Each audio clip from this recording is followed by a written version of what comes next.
Nice morning, guys.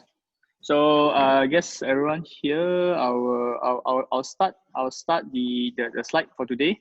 Oh, sorry.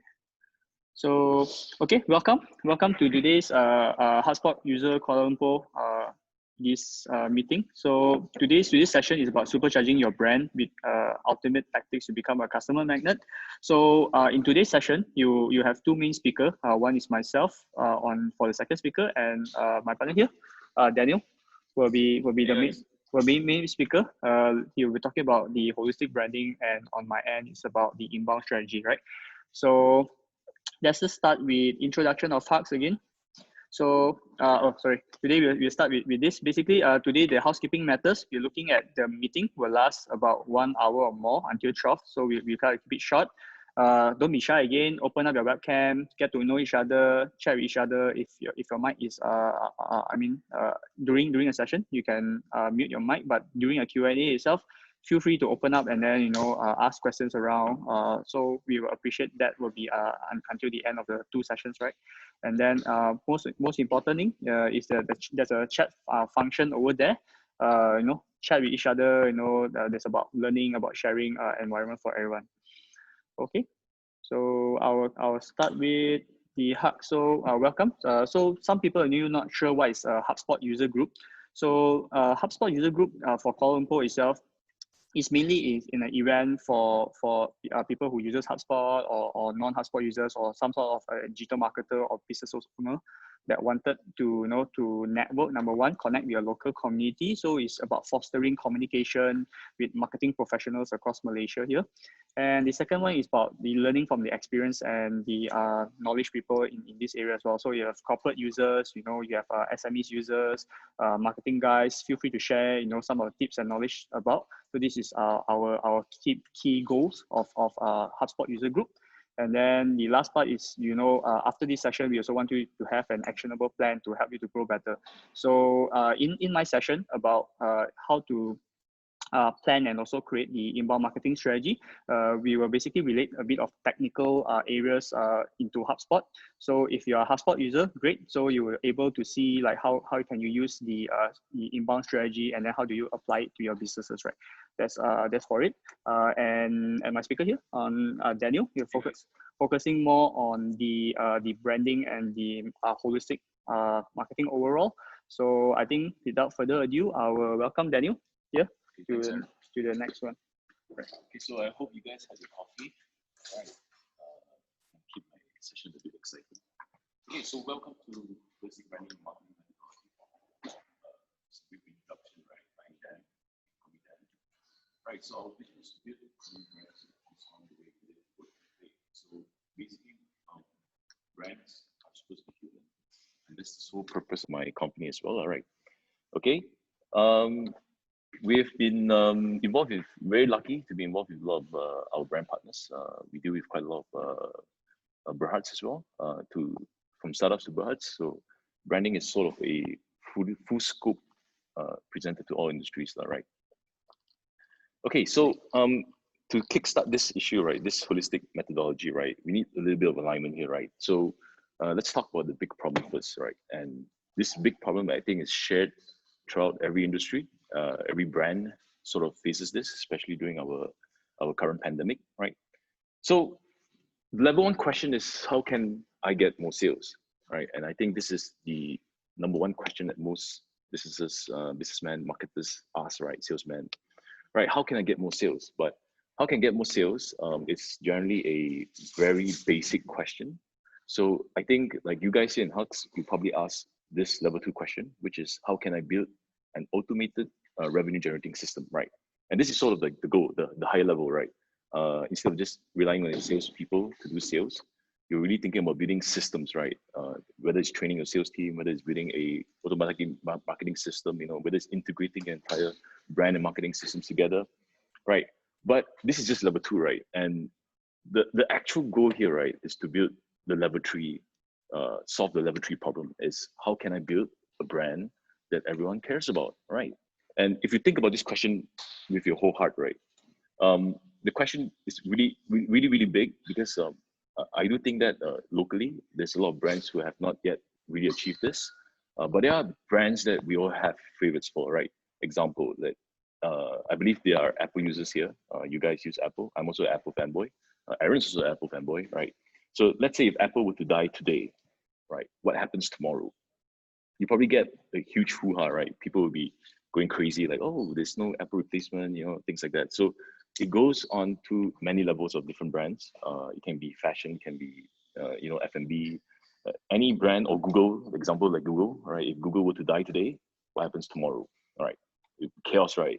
It's not like you go to Yahoo or some other brand tomorrow, right? So that's the level 3 question. How can I build a brand that everyone cares about, right? And this is actually where holistic branding and marketing methodology comes in.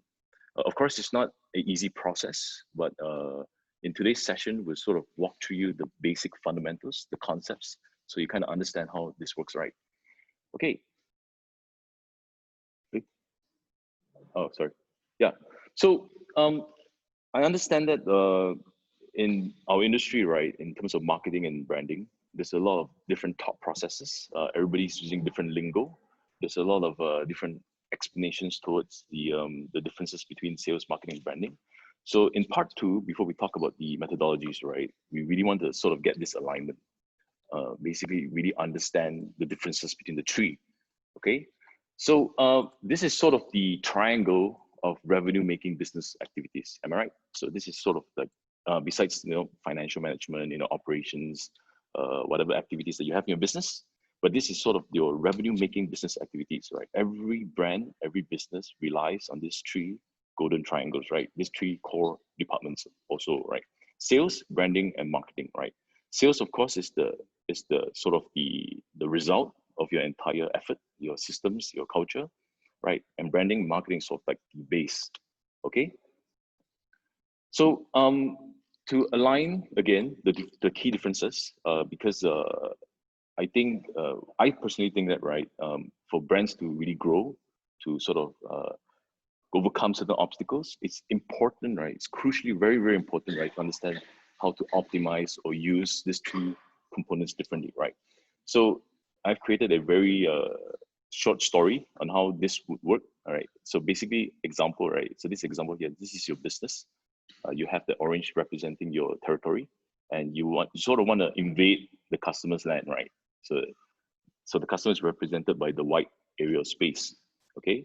So let me put sales team in, and sales is represented the army boys, all right? And you have your customers on the other side, right? And this is traditionally how most businesses especially in Malaysia, right, how they do it. They just really, really rely on the sales team, give very little marketing support or very little branding support, and expect salespeople to sort of get more customers, right? Here's your target. I want to get results. Go and learn more NLP skills. Go and convince more clients. You're very good in sales. You came into my company. You said you're a salesman. I want to see the results, right? Right. Yeah, you probably get some results here and there. You probably convince a bunch of customers. You hit a bit of your goals, right? But then customers, they're pretty smart as well, right? Because in today's world, there's social media. There's a lot of information in that. They have options. There's a lot of competitors. So sales is really a short-term thought process, right? If you're a business, you're just looking at sales alone. It's a very short-term thought process, right? And so you can be doing this for years, not really investing in your marketing systems, not really investing in marketing strategies or tactics, and it's sort of like this hamster wheel, right? So you got to try again, right? And this is where marketing comes in, right? So as opposed to what most businesses think marketing is, and a lot of businesses confuse sales and marketing as the same thing. Actually, they're very different things, right? Right, because marketing is about strategy, planning. It's about analyzing, getting ROIs, A/B testing. It's a lot on the thought processes, right? So, with marketing, of course, the most important, crucial point of marketing, right, is to find out information, get data, right, acquire information. So you do surveys, you do audits, right? You do analysis, right? So basically, you understand your customer in detail. Things like customer segment, blah blah blah, buyer personas, all this kind of stuff, right? Even competitors, right?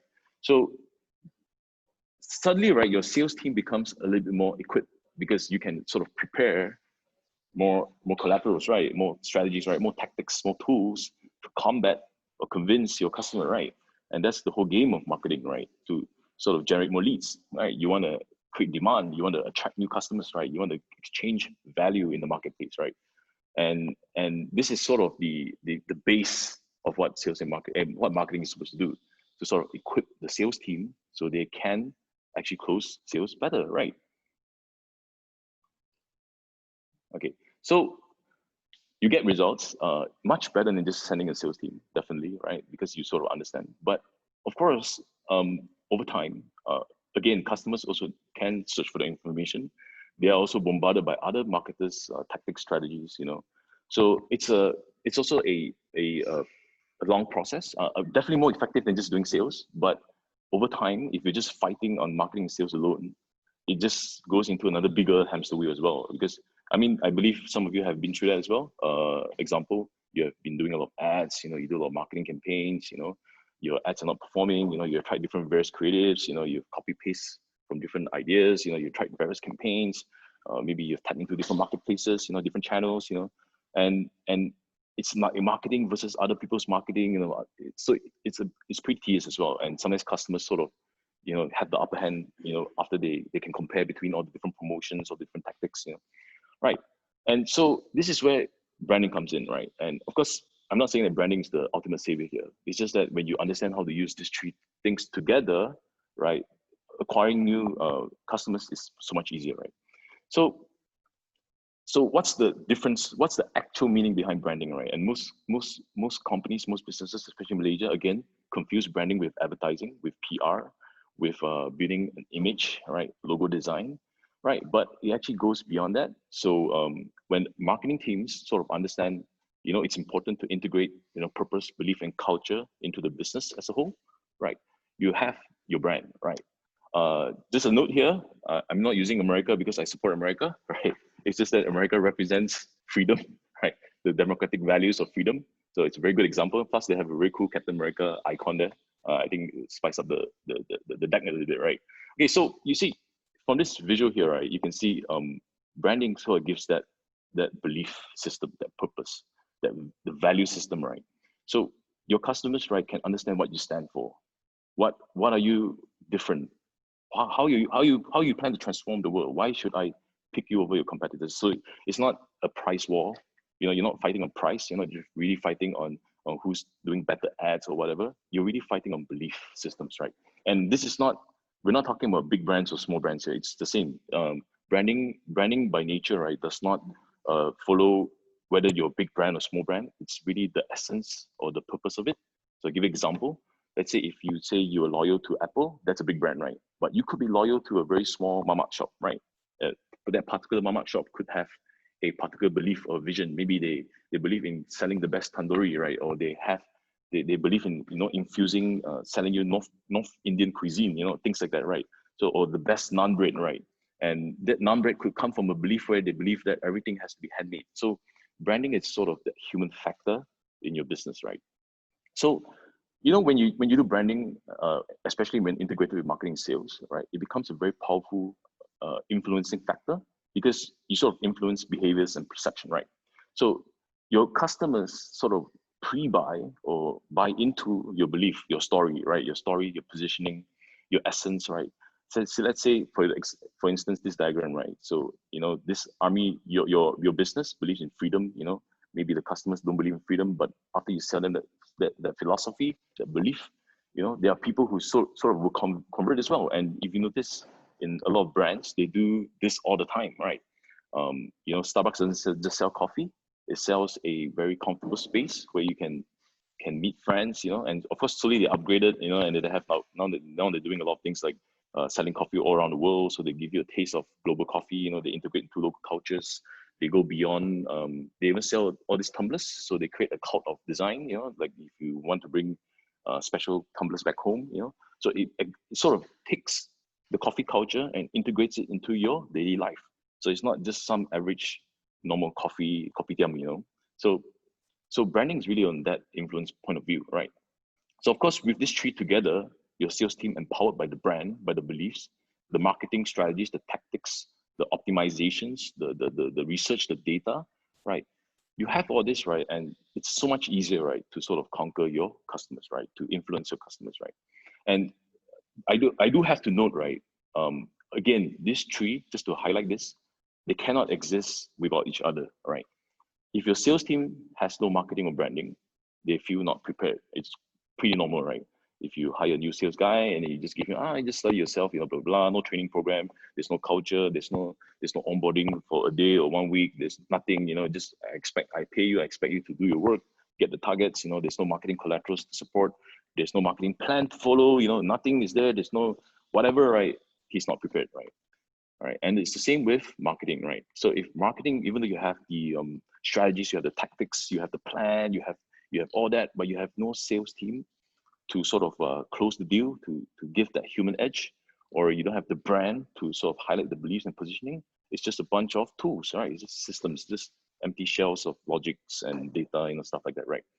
And also the same with branding, right? And branding, again, is why a lot of people confuse branding with design or just logo design, because branding by itself, without enforcing, empowering the team or working well with marketing or sales, it's just design, it's just a bunch of visuals and verbals that doesn't make sense, right? So, it's like cosplaying, right? So that's why it's very, very important to understand how to use and optimize these three areas in your business, right? Okay, so to summarize, I know there's a lot of fancy jargon out there, there's a lot of sentences, long sentences, what sales is, what marketing is, what branding is, or a bunch of, so this is sort of a simple summary to help align us together today, right? So sales is all about closing, right? So when you say you do sales, you're a sales manager or you're a sales executive or sales consultant, right? Your main task is to close, correct? Sales equals closing. Your result is based on closing. You have to convince, you have to talk, you have to build rapport, you have to make connections, right? You have to, even though it's exchanging value, but it's on a very human and personal term, right? So you have to close, right? And that's sales, right?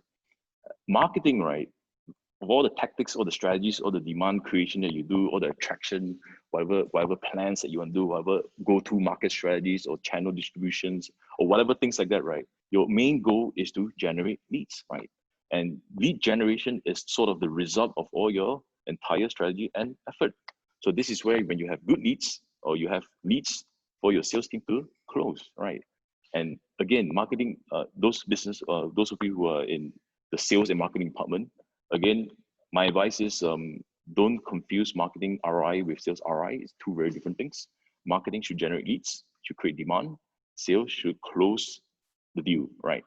And the last part is branding, right? And without a brand, without your company's brand, a belief system, a vision, the capacity to use the values and integrate it into your brand culture, your working culture, your team, your employees are the first customers, right? If your team is not convinced by your brand, how would you convince other people, right? Does it make sense, right? So branding is about influencing, and we influence the brand's supposed to influence the team and the customers through visuals, through verbals. Yes, the visual and verbal are important components, are important touch points of the entire system, but it doesn't make sense if you don't practice it. You don't practice the vision, your values, your identity systems are not communicating your brand values. Your identity systems are not supporting the touch points that you do.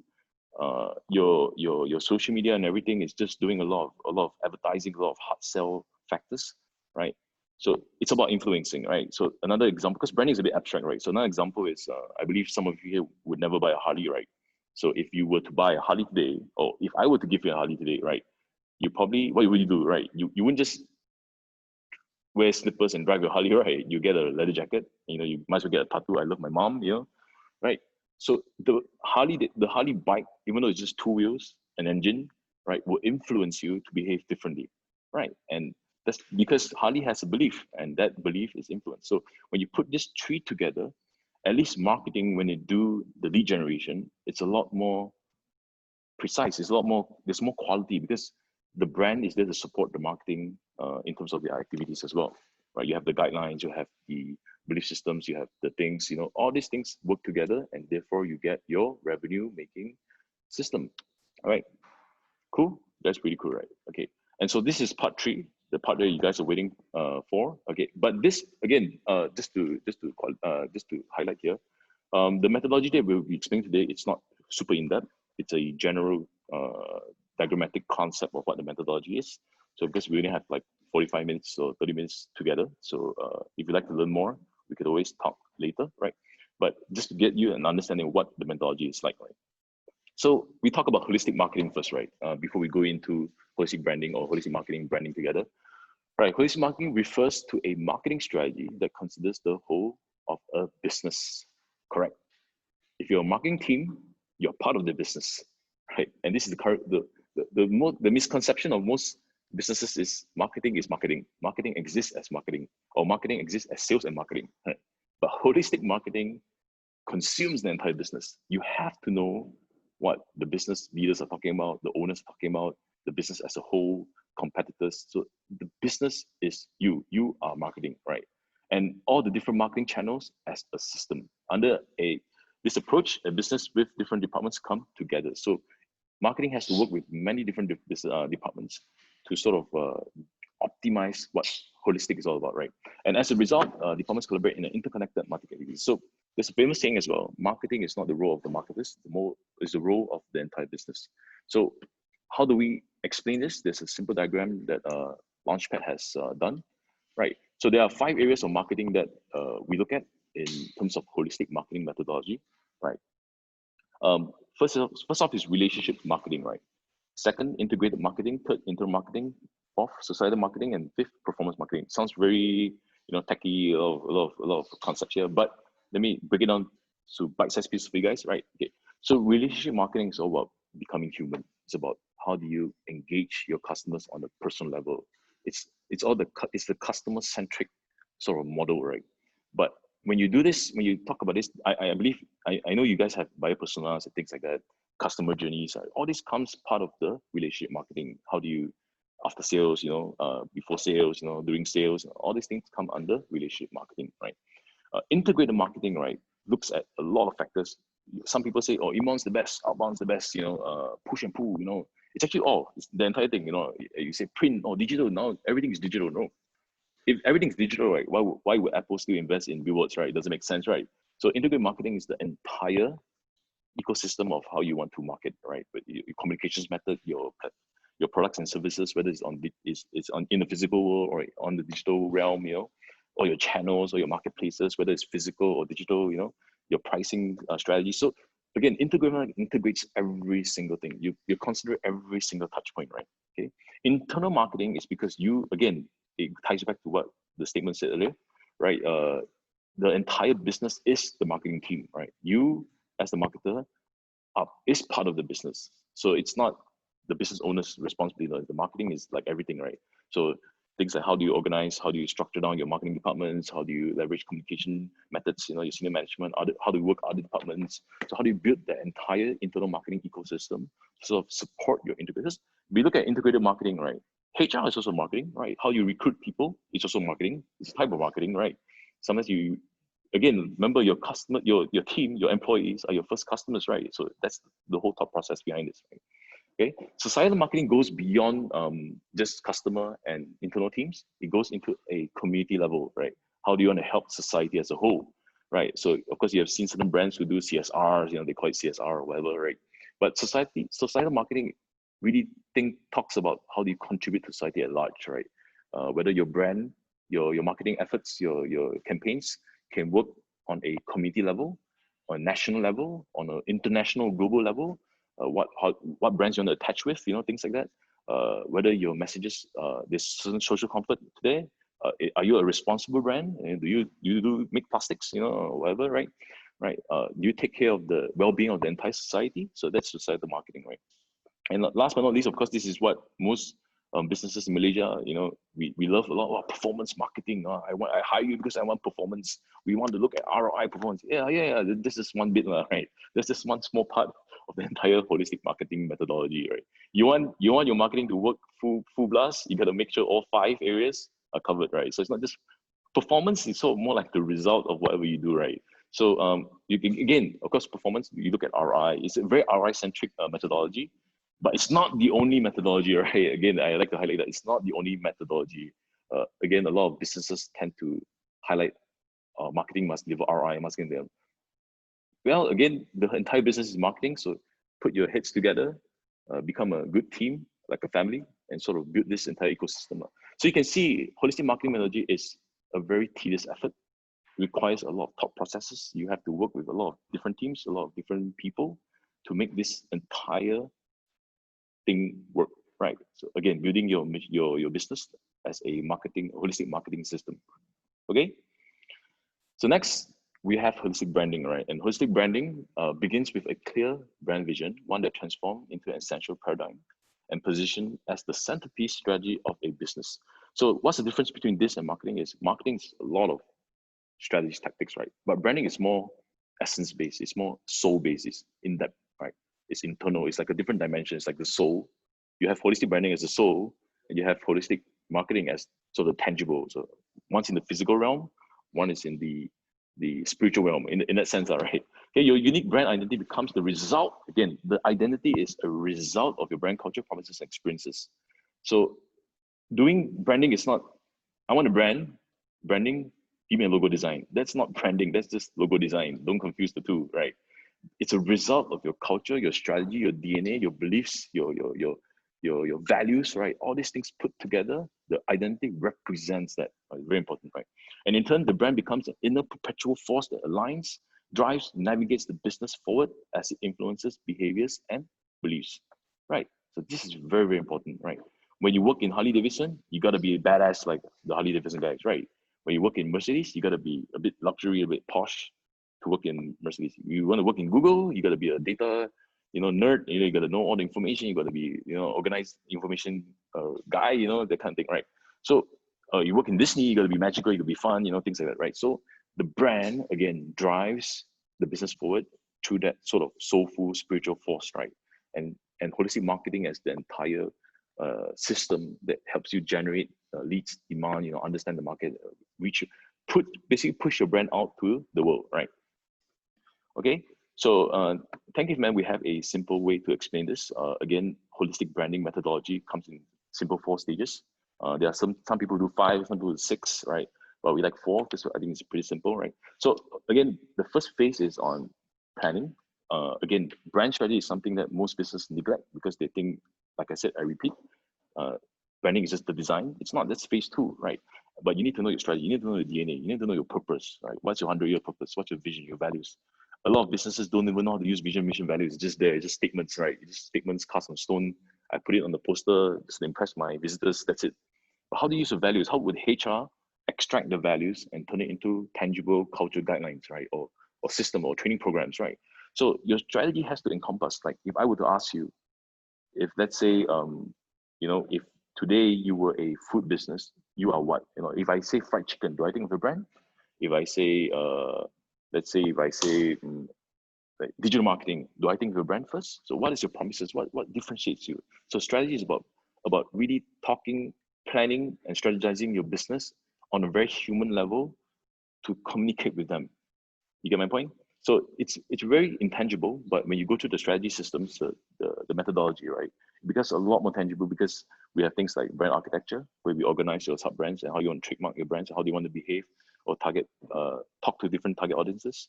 You have brand narratives, how you sound like, your voice, your story, your meaning. You have brand identity workshops as well to understand how your identity systems can work with the entire brand strategy, with marketing strategies to communicate to your audience, to influence your audience, right? Right. So once you have the strategy out, you have the implementation plan. You know how to launch, implement your brand internally before you launch it externally. Right. We want to brand design, and this is where we start designing your entire tools, like your logo design, whatever design, your website, your retail spaces, whatever. Right. So after you've designed the entire thing, you activate your brand, you launch your brand, but you must first launch it internally. Right. So your internal teams, your employees are your customers, right? Your first customers, right? So you got to align them, make them so loyal advocates of your brand. They really understand your vision, they understand your purpose, they feel your brand. Especially if there's any brand leaders in here in this talk today, right? You are responsible to promote your culture, right? So whatever you write in your values and vision, if you don't practice it, you don't align yourself with those values, right? Then your whole culture will collapse, right? So it's very important, right? So launch it internally, then launch it externally, right? Then only after that, you sort of grow and sustain your brand, through campaigns. So this few stages will work very closely in marketing. Branding has to work very closely in marketing. Sales have to work very closely in marketing as well. So then we grow your brand through campaigns, whatever events, launch new products, brand extensions, things like that.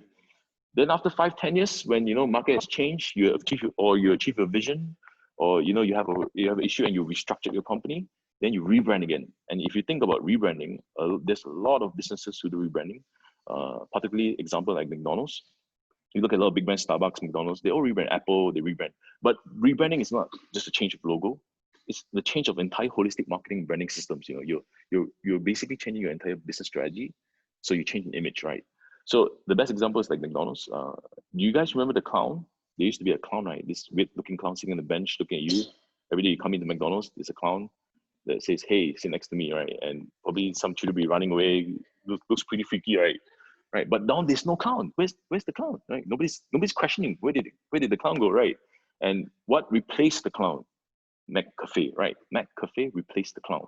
And if you look at McDonald's, right, as they rebrand, they simplify. It's also towards digital marketing trends. It's holding trends, but cafe as well is also a trend, right? It's a trending thing because Starbucks is doing well. You have a lot of coffee brands, a lot of niche coffee cafes as well. So again, McDonald's had to evolve. If not, they would just die off like some other fast food brands like Wendy's or Burger King, who can't really compete because McDonald's has been innovating, has been rebranding, has been changing their marketing trend. Again, holistic marketing looks at trends, looks at changes in the market, So all these things comes together and you look, and you really ask yourself, right? Ask yourself, like all the big brands out there, have they done a lot of rebranding, restructuring, remarketing, all these things? They do, they always do. So you have to ask yourself, how will you integrate holistic marketing branding like these brands, right? So that you can actually stand out from your competitors, right? Okay, so in short, it is the process of building a strong foundation for your brand and business. So it's holistic branding and marketing is of building strong foundations. You have a very strong foundation, whatever ad campaigns, brand awareness campaigns, whatever campaigns you want to do, it makes a lot more sense because the foundation is there, the plan is there, the strategy is there, right? The brand beliefs is there, the purpose is there, right? When new teams come in, everything's done. There's onboarding sessions, there's training programs. So everything makes a lot more sense, right? Right. Okay. Again, holistic branding and marketing is not for the weak of heart. It's not something that, hey, you engage a few consultants or a few agencies come in, hey, I want to do holistic marketing, I want to do holistic branding. No, it's the entire organization's effort. Everybody has to put effort to make the brand work, right? So to give you a perspective, it's like this. I believe you guys know this guy, Chris Pratt, very famous, right? He used to be a bit chubby, right? And he became very fit. So the whole holistic marketing branding journey is something like this, right? You have to commit. You have to change your mindset. You have to change your beliefs. You have to accept that you need to evolve, right? And you can see image has changed, right? Mindset has changed, mentality has changed, right? Culture has changed, right? Lifestyle has changed, right? So it's when you want to bring your brand to that desired goal, you want to get stronger, you want to get bigger, you want to get more successful. That change is a very human thing. It's not rocket science, right? Holistic marketing branding is not really rocket science. It's really just understanding how you want to sort of push your brand by aligning entire teams to understand that, hey, if we want to make our brand successful, we want to do holistic marketing branding, this is what we have to go through. We have to dedicate, we have to diet, we have to do this, we have to do that, we have to go to gym, we have to go to gym two times a day, things like that. You have to commit. So it's not for everybody, right? But if you're interested in holistic branding marketing, if you think you're ready for this, especially now during this pandemic, a lot of companies are thinking about how to restructure, how to rebrand, how to reposition themselves in the market. A lot of businesses are also looking at this as an opportunity to sort of make things right again, right? But again, like I said, it's not for everyone. If you have certain very deep ingrained cultural issues, it's not easy for you to pivot, or you don't think that your company everyone's not in the right mind to sort of change or evolve. Everybody just wants to survive, things like that. Then probably holistic branding is not for you. But so we identified about four types of businesses or states that is good for holistic, which is ready for holistic branding marketing. So let's say if you're a promising, ambitious startup, you're really serious about transforming the world. You're very serious to be the next leader, the next transformative brand. Then yes, holistic branding marketing is good for you, right? If you are in the SME for a very long time, 5-10 years, you have done a lot of marketing activities, you have done a lot of ads, you're competing, but again, your brand loyalty has not grown, people don't know you yet, you're just another business. just again surviving every year, right? Then you probably need to look at holistic branding marketing, because probably your performance ads is not working just one bit, right? You got to try the rest. You know, you got to add in a bit of branding flavor, right? Or you're a large enterprise and you're becoming a little bit outdated because maybe of very strong cultures, strong existing cultures. There's no room for innovation. A lot of the senior management teams are used to their way of working. They already achieve a lot of their results, but they need, so you feel, so the brand has become a bit more stagnant. Yes, then holistic branding marketing is good for you, right? And of course, last but not least, future-driven businesses. Your innovative brand, you want to sort of evolve in the future. You want to keep growing. You want to stay on top, stay on your feet. Then yes, holistic branding marketing is good for you, right? Okay, so I would like to end this session as a simple summary that just to help you understand again the differences. As you know, sales is closing. Marketing is all about the tangible, the logic. Branding is more on the emotional part of it. Again, the human brain has both sides. We are both logical and emotional. That's what makes us human. And it's very important that you can position your brand or build a brand that can satisfy these two parts of the brain. Okay, and for that, I would like to thank you for listening to my talk. All right. So thank you, guys. Thank you. Okay.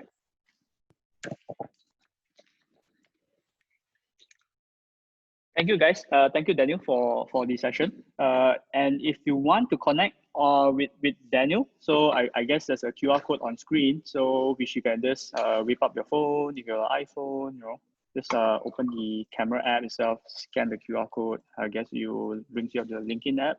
Or if you are on LinkedIn, you can use that as well. Or you are using a QR code, then I think that works as well. Okay, guys, thank you very much for this. I will move on to the next session, which is planning and executing your inbound marketing strategy. Okay, before I start this this session, it's a bit more technical.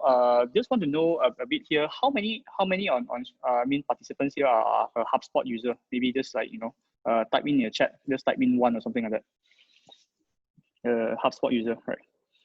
Okay, one. Anyone else? Okay, so there's two HubSpot users. Okay, so I guess some of you might be a bit shy or something like that. But it's okay, no worries. This session, I'll roughly walk through this, and then if you're not a HubSpot user, maybe perhaps you also might look into the I mean the functionality of the HubSpot, because the sessions that I'm going to cover through mainly focuses a lot on HubSpot, like how to use inbound marketing and use it on HubSpot, right?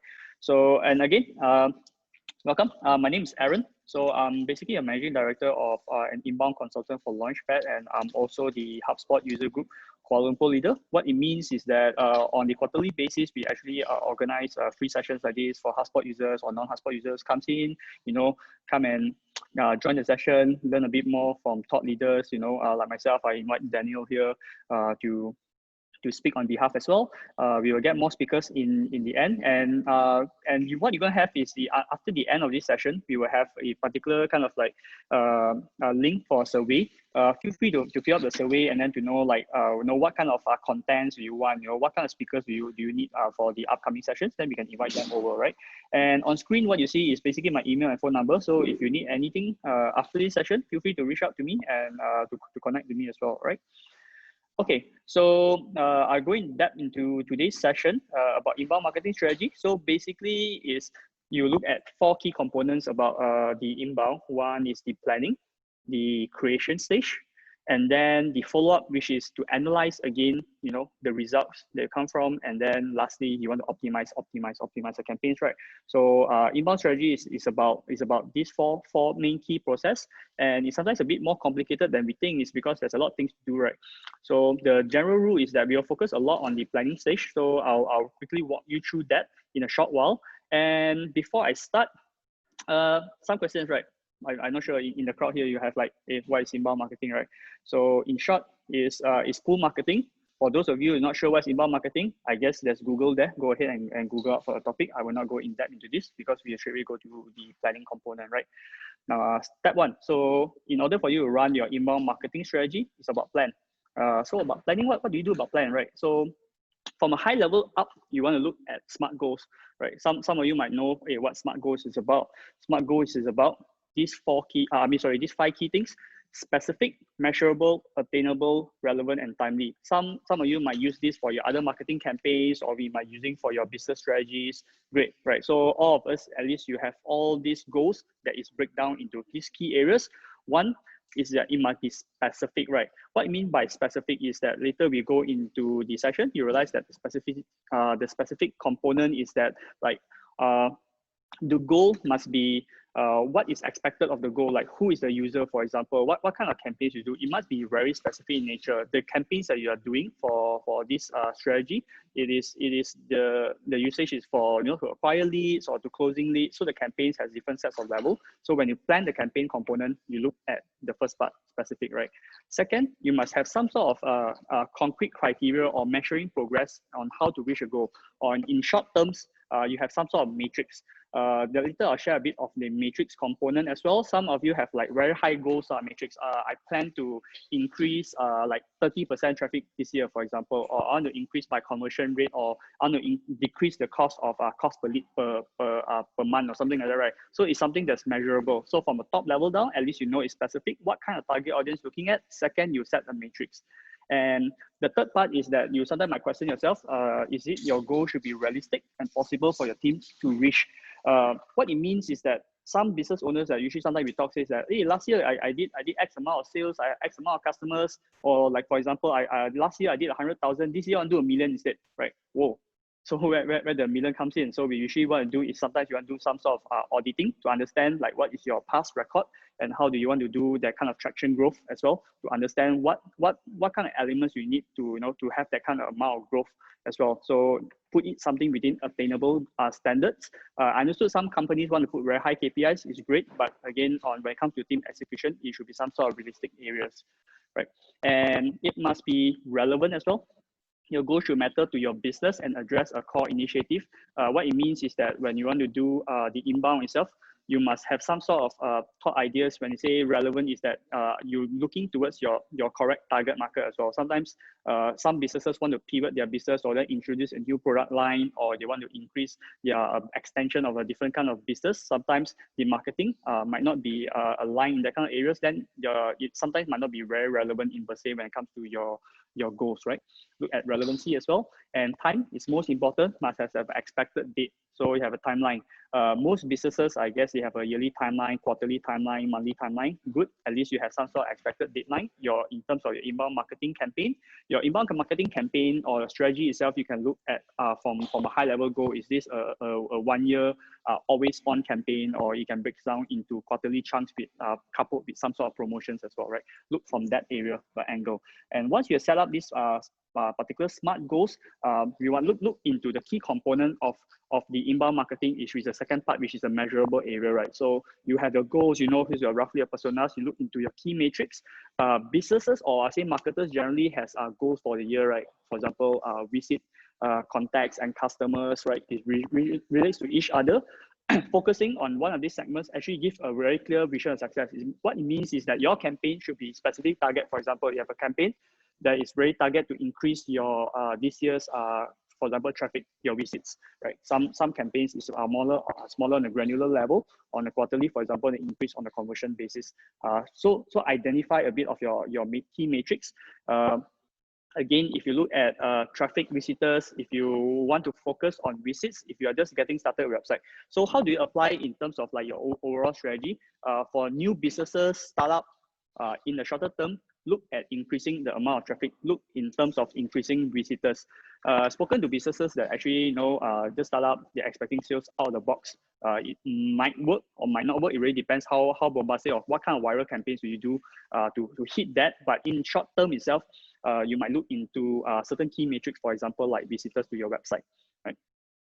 And the second component is that if you're already, you feel satisfied with the amount of traffic, and then perhaps one of the key components to look at is about conversion, right? Getting people to sign up as a lead into your forms, or if you have some sort of content, you wanted to get their email subscriber list, all right? Look at that. How do you convert people into your system so that you can nurture them? Later, I'll talk a bit about customer journey. So from there, you need to identify as well, like what is the level of the stages of your customer journey. Is it on the awareness stage and things like that? But you want to focus on the leads or contacts if your company is doing very well on website. For example, you can do a supplementary campaign which looking at the conversion after your traffic campaign might work, right? You get a lot of brand awareness out there. There's a lot of people share and things like that, but you might not have a lot of people who actually signs up to to contact you or subscribe to your email list. Look at that instead, right? And the last component is that getting customer. So getting customer is basically converting visitors into leads and then subsequent into customer. That is the ultimate business goal, getting customers, right? So nurturing, the goal of marketing is a lot of like nurturing them. Subsequent, if you have a sales process, you might want to work on your marketing qualified leads. How do you pass on to the sales area, the sales qualified lead area? Then you pass on to customers. So in a high level note, you look at three key components of when it comes to digital. Your traffic, the leads, and the customers, right? Objective at the end is customer. It doesn't stop there actually. I will not talk, the last component is how to turn your customers into promoters, right? I will not focus on that area for today. So when you look at your SMART goals, you want to ask yourself some of these key questions. What have you been focusing in the past before you start on your strategy? You look at what have you been focusing in the past. Is it visitors? Is it getting in tractions? Is it getting in customers? Or the way of how you crafting campaign is more like on event based, for example. Is it more like I looking on the very short term kind of basis? You must focus on the longer term as well, right? And second on is, what are you currently spending the most of the time on? Are you focusing again on conversion or customer, or is it visits? If you're not sure as well, this is something that you might need to do some sort of audit to understand which is important for you, because the ratios of all of this is significantly important in every business, and every industry has different types of conversion rate, from all the way traffic all the way to the customer conversion rate, and also the sales cycle. And then if you look at how much time do you have per week, a few days or a few hours to do this. Generally, inbound marketing is a lot about planning. Once you have planned, you understand from the top level down, the execution should be very short. I always use the rule of 80-20, 80% planning, 20% execution, right? And then ask yourself again, if you're using HubSpot, who is helping you as well? Are you the only HubSpot champion inside the entire company who just run on the marketing tools or the automation? Who's doing what in your company? Understand this component is because inbound is not just like you running from planning, and then you might need a team to execute a lot of the key components as well as we go along. Okay. Other key benchmark you're looking at, like for example, these are so-called the ideal benchmark you're looking at, like content, your content offer has some sort of page visits. You're looking at social media shares. These are key metrics in terms of blogs, looking at how many links there is for SEO, right? And then your email metrics, you're looking at open rate, click rate, and bounce rate. So you want to keep this under control. During your measurement stage, or like what you, in terms of your high goal, you want to perhaps consider these are other key metrics that you want to look to improve as well, right? So in the top dashboard in HubSpot itself, like for example, if you already have set the goal. For example, this now it goes back to the key areas. You already understand like how much traffic you want to get for it today, how much contacts itself, and how many customers. What's the rough conversion rate. You can actually set your goal during your planning stage into HubSpot by clicking on the top right button in your dashboard, in your marketing dashboard. You can press set goals, and it should pop up something like this. So you can set on a goal on the visit per month, contacts per month, and customer per month to understand the conversion rate itself, put it inside in the system so that it actually reflects in the system in HubSpot. So that is what HubSpot does is that not just it helps you to so-called execute the campaign itself, but it actually helps you to monitor as well as your campaign progresses through, right, from your strategy area. Okay, so the first component, you look at SMART goals. Once you have done all the SMART goals already, right? You understand what metrics you want to so-called improve and things like that. Important thing is to identify who is your customers, right? And what kind of journey they go through. So generally, there's like mainly 4 stages in terms of customer. You look from top, which is attract. How to identify strangers, how to get them into to turn them into visitors, for example, and then from visitors, how to turn them to leads, and then subsequent into customers, right? So you're looking at attract, convert, and close. These particular key areas are where we look at inbound marketing in general. So again, you have all these key metrics. Understand this is your journey. What is required along the journey?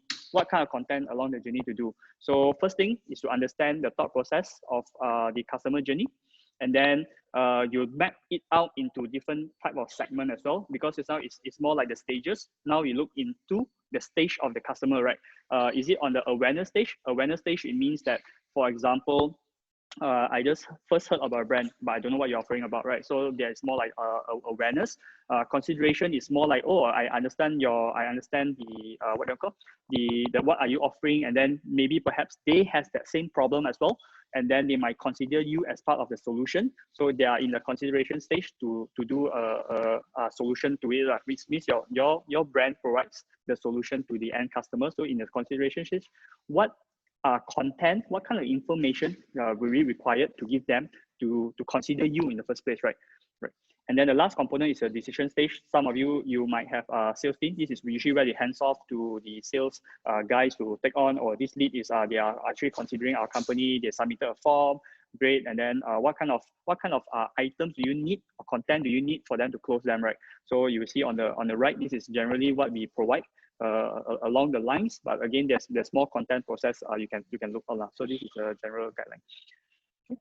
So again, if you say like that is from the customer journey itself, but you want to understand what kind of personas you target at, HubSpot has a particular buyer persona where you can map out your customer persona. So if you see on your left on the screen here, you see that is the screenshot of the website that you actually can just build a persona. Like for example, you guys have something like marketing manager, business owners, you build different personas, and the way how they discover your brand is very different. Again, map out this before during your planning stage, right? So in HubSpot has one thing also. Once you map out all these particular persona in HubSpot, if you go to properties in the settings, you're able to put up these personas in place. So this go to a properties, contact properties, you get able to put in personas. So you're able to identify every contact that actually submit the forms, you know, or subscribe some sort of to your business newsletters or something. You're able to tag them properly in HubSpot. So in the persona, just type in persona, you will see something like this. You're able to put in multiple personas in the systems, right? So like this is a screenshot of for us, it's good marketing managers, business owners, head of departments, you know, business owners, all have different type of personas and different challenges that they have. It's good to map this out in HubSpot, right? So goes back to your fundamental. This one was a bit of a theory. You understand there's like four main key stages. Great to map out your customer journey to understand what different touch points during the entire journey, right? So during the discovery process of the problems of, for example, how do they discover you? Map out, right? If this is usually best if you conduct a research with your existing customers, you know, work through your marketing team, talk to your sales team, right? To understand what are the different touch points that's available as well from both online or digital, or then all the way down to the sales meets the closing stage, right? So you just map this thing out, the entire customer journey. It's not just perspective of like the different touch point, but also look into first few things, right? Because like for example, feelings, emotions is also makes a lot of is very important factor for your brand. So in HubSpot, there's something called the customer journey template, which you can just go online, just type like customer journey HubSpot, you get some sort of template. You're able to map it out into your awareness stage. What kind of content or what kind of piece of information do you want to provide to them during the awareness stage, right? Like you see on the left, you see what is the customer feeling or thinking. So it really maps up to this again. How is the customer feeling when they discover this particular solution, your solution, for example? Should they feel happy, you know, and then what should they do about it, right? Look at that particular site as well. And again, what's the customer's action? You're looking at CTA, you know, what and where the buyer is researching. Is it on Google? You know, if you say you are a very service-based component or you'll be doing B2B, generally like Google, you know, is an area for you to you know, for you to get touch points. For B2C components, sometimes you might use different kind of channels like social media and things like that to actually to get the attention, right? So map this out again on a journey. So this is a more detailed one, like how you want to do nurturing, right? You look from strangers all the way to your leads, you know, what's your MQL process like? What kind of content do you need to feed them during the MQL, and then during the opportunity stage or the interest stage, and then what kind of things is required? Map all this out together. So this particular two templates is also to work together with your sales rep. So not just marketing owners. If you're a business owner today, work together with your team to understand different touch points you guys are working on, right? Just a put here. There's a lot of content formats, like how you want to communicate the brand, you want to communicate your information, the solutions that you're providing, the product information. There's a lot of type of contents, right? Nowadays, people are more into videos nowadays. If let's say your buyer personas are a bit younger, right? Look at areas like videos, for example, right? Doing an ebook might not be there, but corporates, for example, if let's say CEOs and things like that, doing a report, a white label report, for example, works very well, like outlook of the economy today, right? Then it works very well. So again, there's a lot of content formats. Remember to look at the correct content formats based on the journey and then what is required then. Right. So like for us, what we do is that we use an app, we call a Miro app that we can do a journey mapping. So few questions, like sometimes you have whiteboard, right? You just map all this in the whiteboard, for example, or you have a notebook, you can map it out. You can also use an app as well to map this out so that you can share this with your team. Again, just now Daniel talking about the holistic marketing. One component is about your internal marketing. It's important to map this all out so that it's being communicated to the team as well. And if you're working with agency, this will be a very great tool to understand like how your customer journeys are running. And importantly, once you have all of these thought processes, your customer journey, right, map this out into a flowchart. So this is an example of a flowchart. Like for example, a customer first discover you, let's say, for example, from social media. What do they see when it comes in, your landing page, your video, whatever it is? What do you do next? What is a call to action, right? So these are a few thought process. Map this out before you execute, right? So it's all planning, done. And then most important at the end of the day, also to understand in each particular stage to create all this, how much work is required. Because inbound marketing is not just say that, oh, okay, I just want to do one campaign, like just one ad, one kind of visuals, one kind of theme, you know, this is a campaign brief and stuff like that. It sometimes sounds very easy, but actually it might require a lot of processes, because when you start to analyze and you start to optimize the campaign itself, you realize that you'll be spending hours doing different kind of areas, right? So again, just to estimate how much work is required to do all this. Okay, so that's more on the planning stage. So once you have completed the planning stage, the next thing is you want to execute. Right. So the execution comes in into first few key areas. Number one is that once you have mapped out all this, it's great to, if you have never done a content audit on your website before, do a content audit. What I mean by content audit? Some people call it a jitter audit lah. They call it our website audit. There's free tools you can use like Google Analytics, really, to understand and map out. If you have access to servers, right? You know, sometimes certain companies you might not access to the technical side of things. Again, you might use Google Analytics to understand what kind of traffics are incoming, coming into the website. You can map this out accordingly. If you have a template, you can use that particular template to map out what content is available, at what URL and things like that, how many traffics are there for each particular URL. So just map this out, do a content audit. You can even use a paid tool as well. Like for us, we use a tool called SEMrush. You're able to do on the overall so-called web audit or digital audit, you call it. To understand how much pages are coming in, you know, like what links are broken. So some people might use this as a purely for SEO tool, but SEO is a component of the entire inbound. You want people to discover you, right? So again, important to do a content audit to understand your customer journey, you know, which content, piece of content is available and how they're discovering you. Use the SEMrush tool, for example. So this is an example. If like you will see, certain keywords. So during your planning process, right, you understand your buyer personas. You might also identify kind of keywords to do. You might spend some time to do keywords. Like for us, we also use tools like SEMrush, just put in like, you know, what kind of keywords available, you know, so that I know that when I generate this X amount of content, I will get it discovered on the search engine, right? And then important, once you have done all a particular audit, and then you know you've done your planning run already. Next thing is that you want to run the campaign. Important thing at HubSpot has a component. If you are on the pro function and above, you will see something called the planning and strategy component. Feel free to use the campaign planning. So you just go in, click, put in a campaign, and then this is what you see. So I have a screenshot of the dashboard of the campaign. And once you go inside here, it helps you to map out all of the key metrics for your campaign, right? Name your campaign, and then you add in the assets. So these are the assets that is important along the line. So what I call the assets, these are some of the different touch points. This is when you do the flow chart. Right, so you start to map out, like for example, people from the social media comes in to a landing page, for example. This is your funnel, right? Your funnel. So map all these funnels down. How many blogs are these covering? How many emails are you sending out? You know, put this all inside the system. And then it will at the end actually show something like this, right? So once you map out correctly, when you go and do the analysis process, HubSpot able to identify from the campaign level, you're able to see all of this, like for example, the sessions, you know, that how many contacts that actually, you know, first touch point, for example, if let's say you're using it depends on your attribution model.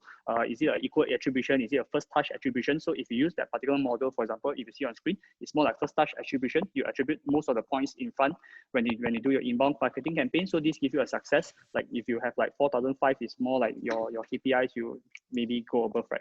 And then you will see things like influence contact, right? So like during that particular campaign itself, you also understand that some customers that actually comes back to your website, re-engage back with your campaigns, you know, all these kind of cold leads doesn't work, right? And then you're also able to do that as well. You obviously see the influence contact, at the end of the day, it goes to deal, and the deal goes out to revenue.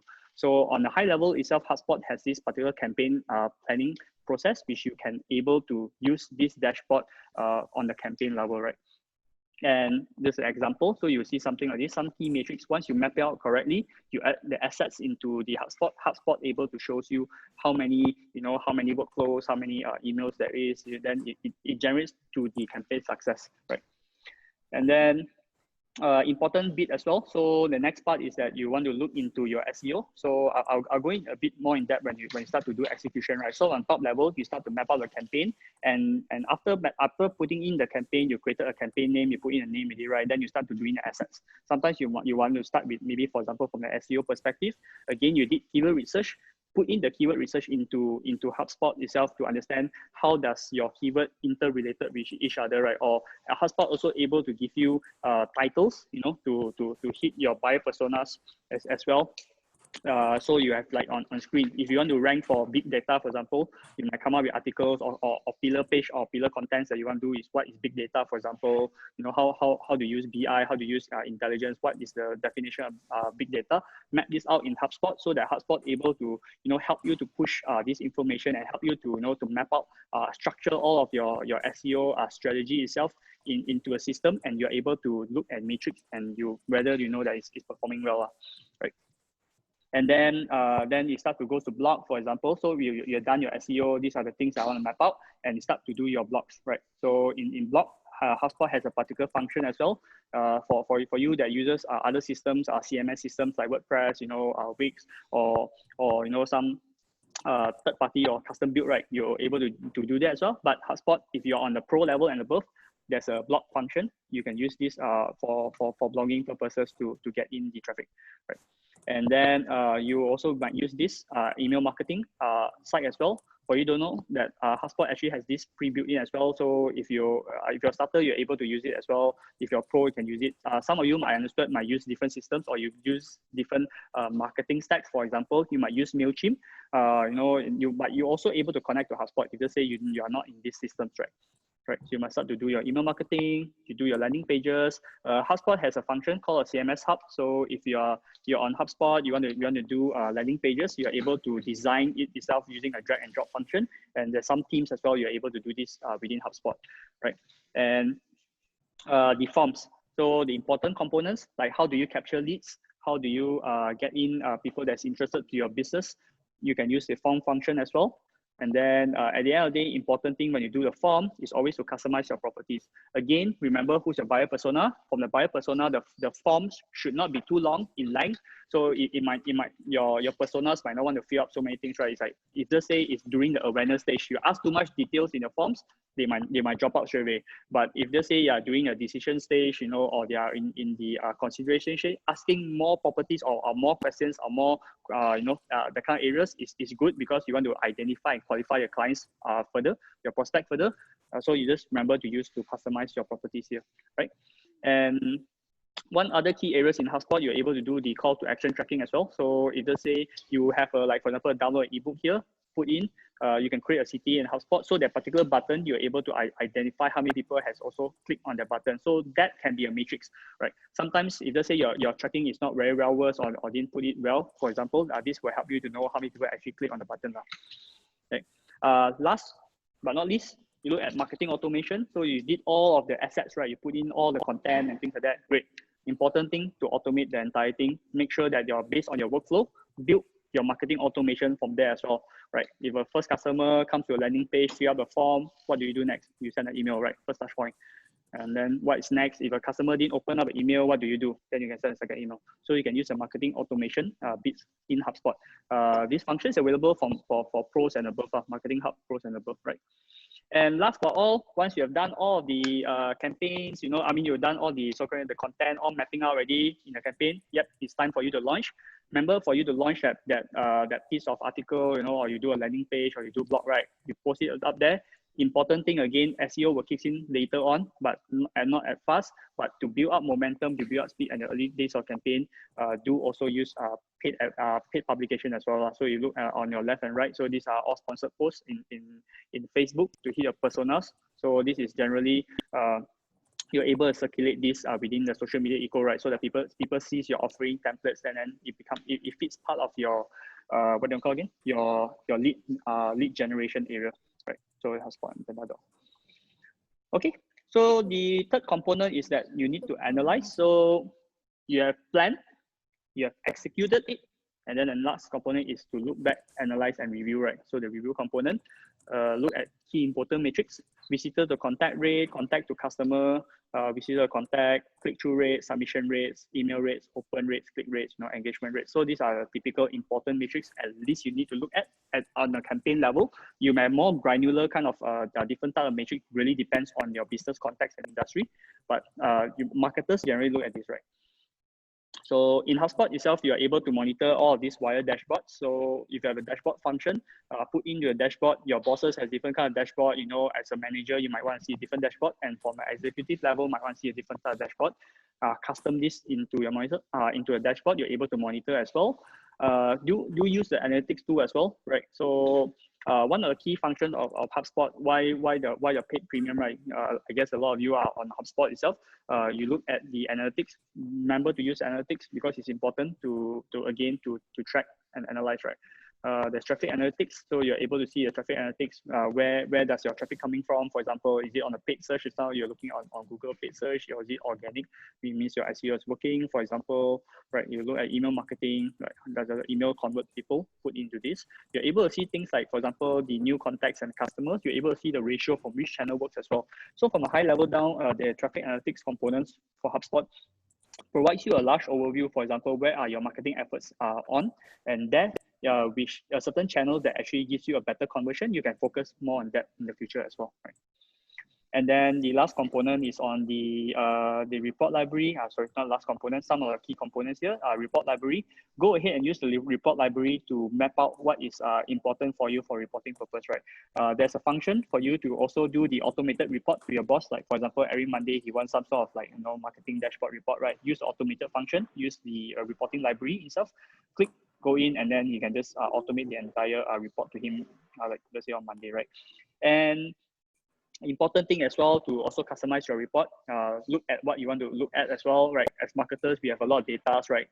The numbers are flowing in the systems. This is not what we mentioned is a general big numbers, right? You want to look at some granular ones. In HubSpot, you're able to customize your reports. If you look at the left, there's a lot of properties and activities. So it really depends on what kind of forms are you tracking, what kind of areas are you collecting data from. Maybe, for example, you have other systems, you have different APIs pulling information from other technology stacks or other databases that you pull in the system. You're able to visualize it into HubSpot, right? And then you're able to look from a high level itself. So goes back to the tracking component. You remember you set up goals, right? In the early start when you do the execution. Now you look at the sections, contact customer, understand your conversion rate. Like just now we're talking about like traffic to leads. What's your rate of conversion? To leads to customer, for example, what's the rate of conversion? So HubSpot able to do this on a high level in the dashboard. And on the granular level, you might want to go into certain properties, right? I mean, certain areas like email marketing. You're able to see this as well. Open rates, what's the click rates for your campaign? You can even grind down to which campaign is working, which campaign is not working. Goes down into that level. Understand from that context which one works better in the email side, right? And some of the key areas you might want to look at if you use Google Tag Manager is great, but if you're on HubSpot, you're able to do these signals as well. You do the tagging, like for example, what is your sign up event? These are all the key things that you have in HubSpot. You can create different types of events in your entire website, right? You have different touch points, tag it, and then in HubSpot you're able to visualize this into the dashboard. And last but not all, if like say for example, ad performance, you're able to use this on HubSpot as well. So you will look from the impression, clicks, contact, for example. This is a very top high level area because it really depends on channel, right? So you want to understand in general that how is your ads performing, right? What is your CPC looks like, for example? What's your CPL looks like, for example? And does this CPL generate ROI? In HubSpot, you're able to do this in this particular ads performance dashboard, right? Even to create the ad campaign here in HubSpot as well. If you go further down into the campaign side, so this one you remember when we go up to the campaign, the campaign putting up the tracking components, you're able to drill down the analytics when it comes to campaign level. You see something on screen like how many influence contact, you're able to segment out like how many campaigns that you're running, for example, that deliver you the X amount of contacts, the leads, for example, and how many leads itself that actually resulted in closed deals. So from a high level dashboard itself, you're able to see top numbers. And then once you click inside or you go to the analytics component, you start to drill down into the campaign side, right? Then you can just look at how many people are coming in and who they are. Most important thing in HubSpot, what's the key areas is that you are able to drill down from a marketing perspective, granular down to each customer, right? For example, Mr. Wong, right? Mr. Wong comes from which channel, and then from which particular campaign, and what is the stage of like this Mr. Wong in the pipeline, right? Then you're able to do that as well, right, in HubSpot. Right. Look again, some other key metrics like your views to submission rate, new contacts. You can customize all this inside the HubSpot reporting. The dashboard. You go into the reporting site, you're able to put all of this information in. Right. Okay, so there's more on the analyze side. So I think like this step 1, step 2, and step 3 actually covers most of the marketing things effort that you do. But as you do inbound marketing itself, it's not just about campaign, run campaign, right? It's also to look back at your existing campaign. If you say your campaign is running like a quarterly campaign or a yearly campaign, that's great, right? So you have a very high level campaign segmentation in terms of structure. Look at how you want to optimize your overall when it comes to your overall strategy, right? So the optimization itself, one of the key components in HubSpot you can do for optimization. If you use the landing page itself, you will see on the left, if you go to landing page, one of the key points is like the SEO side, right? You can able to optimize based on the recommendation, like what works, what doesn't work. These are typical SEO recommendation. It's similar to key areas, like for example, if you're using WordPress, you might use one of these plugin called Yoast SEO, right? So you have that kind of component in. But in HubSpot, it's pre-built into the system. When you want to optimize the system, they even give you some sort of other suggestion as well, like how can you optimize your landing page better, right? This on a landing page level. And important, if you have landing pages, you can run an A/B testing on landing pages, right? You can do different types of variations when it comes to different mediums or different channels coming in. So you can test on a few things, right? For example, you can test based on the visuals. Does your banner hit, right? Visual A, visual B, which one works better, or is it on the text level, for example, at your CTA level, right? Which CTA works best? You can create different variations in HubSpot itself, and you run the test based on this, right? And then you can use the A/B testing. What A/B testing does and adaptive testing does is that A/B will split the traffic equally, right? While the adaptive testing is really based on your personas. Either say they map out correctly, you fill out the information correctly, you're able to show different landing page to different types of visitor as well. Use the adaptive function if you want to identify which perform best, and then the automatic show you which one works better, right? So generally you can use A/B or adaptive testing. So this is for your optimization side, right? And some of these key functions, like for example, the HubSpot form, you can also optimize based on the form area. There's one particular area called a queue progressive field in HubSpot, which you can use, which is very useful. for marketers, because generally is that, let's say for example, if I first enter a website, I only want to maybe fill up like 3 columns, right? Name, email, contact number, for example. That's it. And then as it goes along the line in terms of your buyer's journey, you might want to collect more information from the customer, right? Like for example, what is your address, right? How big is your company, right? If you're doing B2B, right? So use the progressive field. What it does is that if you put certain components inside, for example, you put in city, you put in mobile, text number, and things like that. If the customer has already visited your website, any of your touch points, right, for example, and the properties of field has been collected, it will only shows the new progressive field. Means that the same customer who comes to your website twice will not see the same property fields in your form. It will change according to what they have filled out before. So if they put in the phone number, then phone number disappear, right? Then it goes to your next in line. Might be what is your mobile phone number? You say, right, I got your phone number, but I need a mobile phone number, for example, right? Or you maybe put that address. So phone number disappear, address comes in. So do use this function instead, because it's very useful for different sets of personas coming visiting a different page, especially when it comes to a blog or it comes to an article, right? In different stages, like awareness comes in, he might fill up everything. But when it comes to consideration kind of client or ready to make decision, they only like see a few fields that qualify them better, and you can pass this on to your sales rep as well. Okay, so in summary of the entire inbound strategy itself, you look at like the I'll say 6 key things. Focus on first key 3, which is number 1, set your SMART goal from a high level down, understand your organization, understand what's your product you're selling, understand the kind of marketing you have done before. Set your SMART goal, look at what is specific, how to measure it, what's relevant, what's your timeline base, that kind of thing.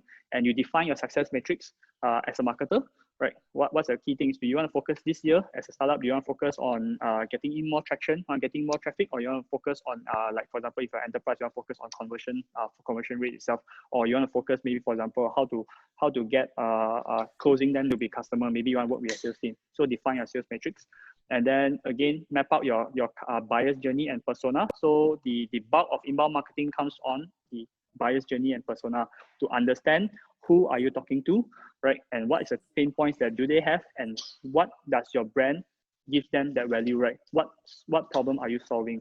Map this out, map their experience, right? From an emotion standpoint, all the way to the physical tangible item that standpoint, right? Map out all of this, doing a paper or doing an app like the Users Miro and things like that. Map this out, and you start to execute, right? Put it into place, put in the HubSpot, start to track all of this.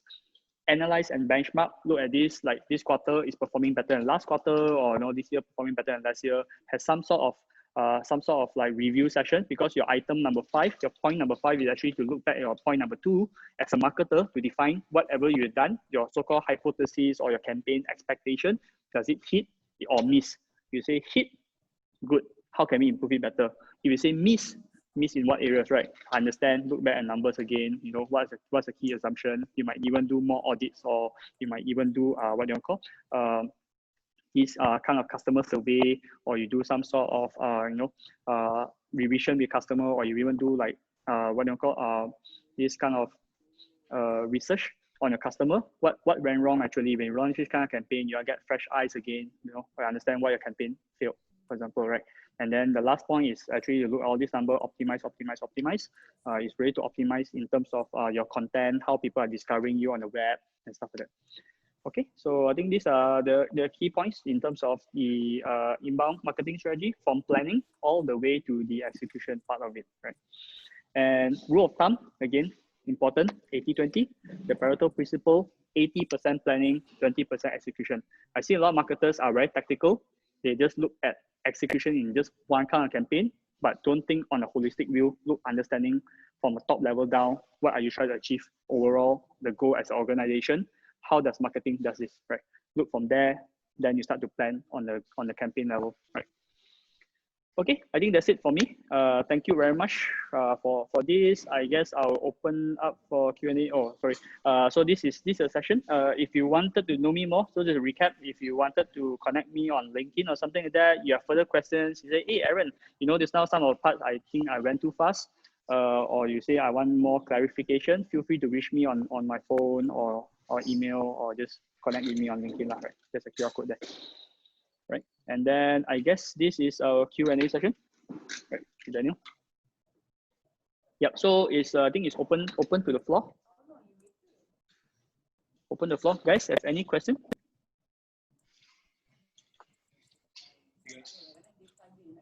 Hello.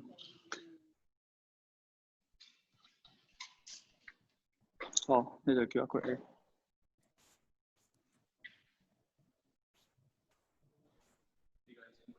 Any questions so far? Oh.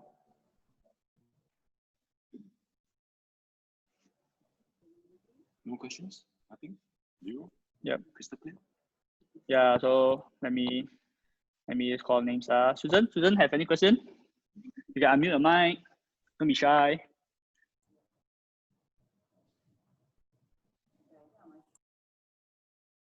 The Coco Malaysia. Oh, Susan run already. Eugene, any question? Phoenix, Hannah. Right. Hi, Aaron. Hi, Daniel. Thank you very much. That was very informative. No questions from me right now, though. Thank you. Hey, thanks, Eugene. Right. Any guys? Mas, Queen, Sam, Soft, Waying. No, man. Just looking forward to the deck and the recording. Okay, sure. Yeah. Right. I think we'll do this, and then. Thanks for the talk, though. Hey, thanks. Yeah, thanks for attending, man. Right. Yep. So I think there's no further question. Sorry. Sorry. Yeah, we want to ask. Do we able to get the slide from you? Yes, we will basically. I think this session is recorded. So what we're going to do is we will post this into the what do you call the email, and then we also will post this into a Facebook group. So later after this session, I'll share you a QR code. So if you can rip out a QR code scanner, you can scan. It opens up to a Facebook group as well. We'll put it there as well. Yes, the slide will also be shared as well together, right? And thanks, Hannah. I think you got a question. What will be the main difference between MailChimp and HubSpot? Okay, great question. In terms of functionality wise, HubSpot has three components, right? There is the Sales Hub, the Marketing Hub, and Service Hub. I will mainly touch on the Marketing Hub component because I think that complements what MailChimp does. And yourself, if you see, I think I mentioned something like email marketing. So what's the main key differences? Is basically in terms of email, is quite similar.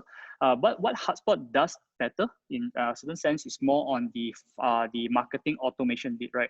So I know that MailChimp has just recently launched the customer journey, but it's not very comprehensive in terms of the touch points, or I'll say the channels that you guys can do the automation on.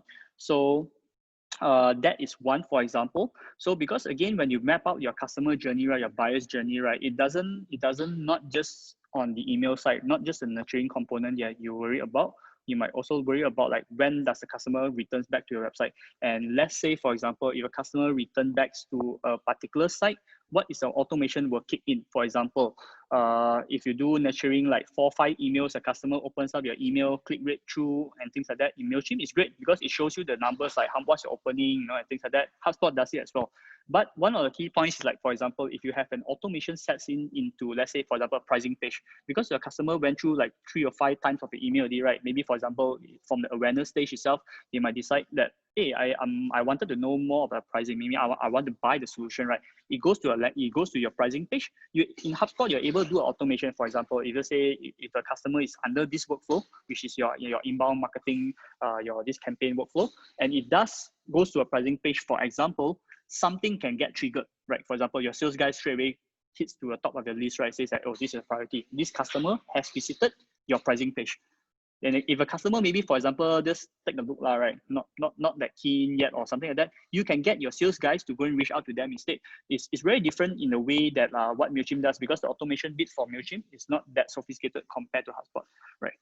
That's one of the key areas. The rest, I think MailChimp also has a smaller component where the landing page, for example, yeah, HubSpot does it as well. But in terms of the context, maybe perhaps if you're really interested, I can reach out to you, or you can reach out to me as well for me to do a more demo session for that, right?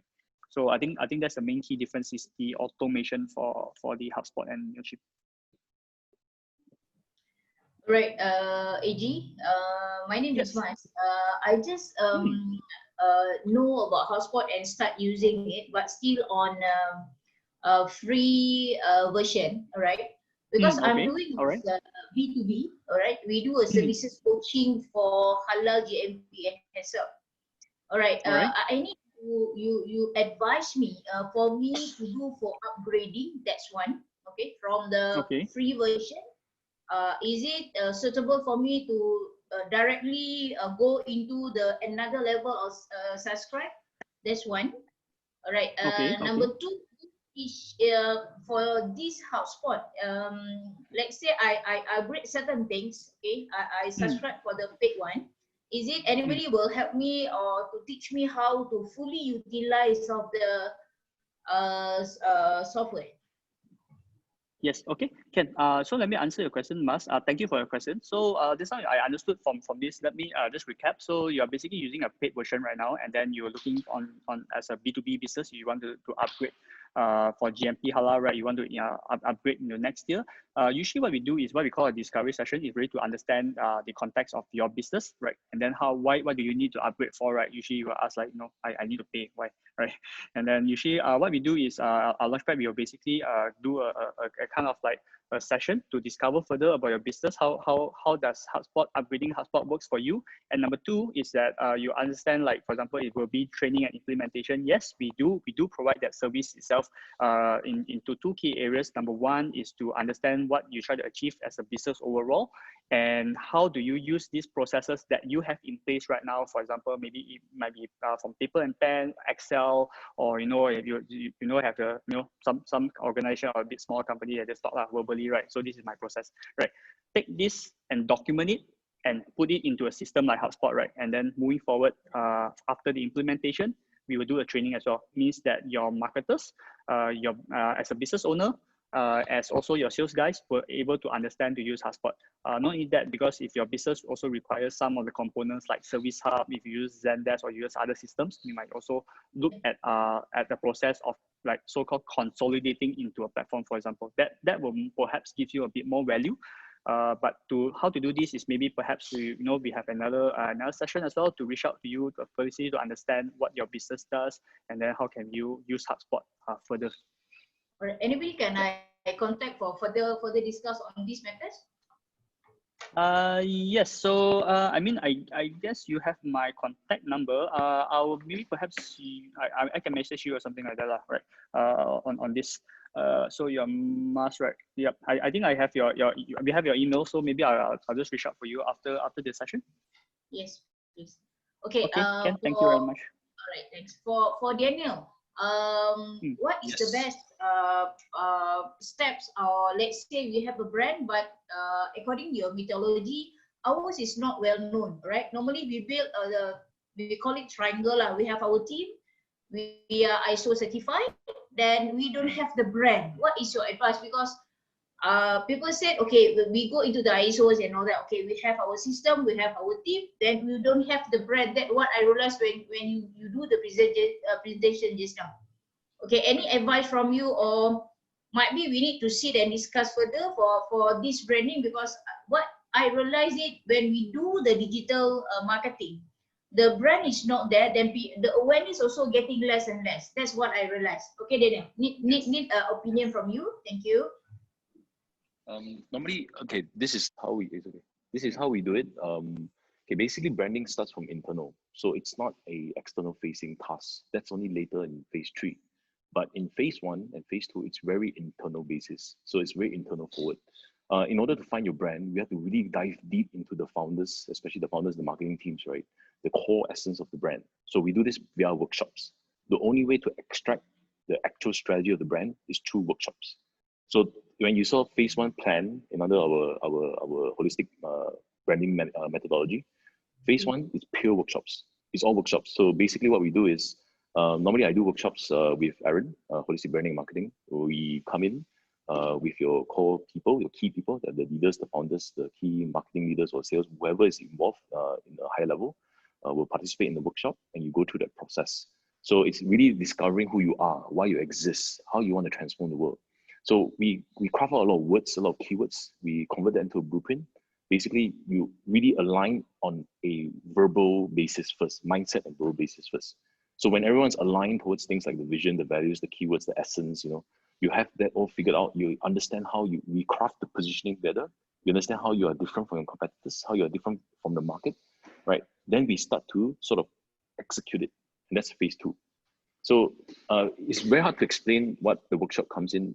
We can have another session together with Aaron to explain to you the key steps in each workshop so you can understand better. All right, great. Yep. For that, from your team, you will have any dates tentative for the workshop? The workshop, what we do is more tailor-made. So as in the workshop is catered to your company. So because branding, holistic branding and marketing is very tailor-made. It's not a general basis workshop. When we do workshop on a general platform, it's only for knowledge base, like we share with you the methodologies or the concepts or the philosophies behind it. But in terms of executing to your brand, we have to dive deep. So there's things like audits, there's things like onboarding, there's analysis, discovery sessions. Then we do the workshops, so it's very tailor-made to your business. All right, you're talking about one-to-one branding workshops, am I correct? Yes, that's the only true way to do brand strategy. Okay, so the reason why I say this is because there are a lot of other consultants or agencies out there who propose so-called brand strategy, right? Which is phase 1, and they do in form of proposals. They do a short interview, they do a proposal. It doesn't work that way actually, because again, holistic branding marketing is a very internal-based organization effort. So everyone has to be aligned towards the vision. Yes. So the workshop is aligned, so you don't have to like argue with the other departments or argue with leaders. Everyone's aligned towards the brand. So the brand becomes above all leaders. So in conventional decision making or organization in Malaysia, right, the key leaders are the top, especially the CEO will be the top. But you want to build a great brand, right? Your customers don't care about who the leaders are, correct? The customers only care about what the brand can offer them. What's so special about the brand? What's so different about the brand? So the brand has to be above the organization. That's the top process now. So like example, you buy a BMW not because of the founder, you buy BMW because of BMW itself. BMW, the product is a result of the entire organization's effort, vision, essence, marketing efforts, all this combined together. Then you become loyal to BMW, example. So it has to start from that very foundation. All right, agreed. Sometimes you're also confusing. Either we want to put the brand with the different words, or the company is become the brands. All right, that is very confusing. That's why when you talk about the methodologies and all, then at least I can see very clearly how to go about it. That's why now, thank you. Like you say, we need to do it step by step. We need to do it step by step.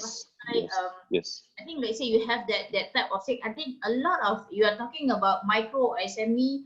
They keep. I think they are a bit confused. You are talking about brand. Is it the company name? Like us also. Sometimes when we talk about, we only have a company brand. We only have a company that is we only carry the company name. Then sometimes when when you're telling yourself, hey, this is the brand or the company name, or you want to take it the company name as a brand. I think it's a bit confusing on that also. All right, great. I will contact you also, right? Or I will get the contact number. Okay.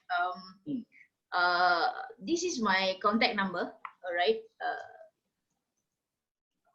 I think for Launchpad you have my contact number because everything in the database, because we have filled the form. All right.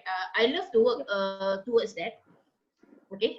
Because actually we also can propose to our clients. Okay, because we are giving the coaching to our clients for halal GMP and we are giving the coaching to our clients how to get the certification. These are the things. Sometimes when we do, I'm also doing for SOP for them, all right? Then when we do the SOP for them, sometimes I'm also a bit confused when they say, okay, what is your brand? Like say we are talking about a lot of things, right? I think it's a great. We can channel your team also lah for the HubSpots and all that. Okay. All right. Thank you very much. Great. Hey, thank you so much. Thank you. I think you answer with this question. With this question, okay, how can I stand out in a pisang goreng business?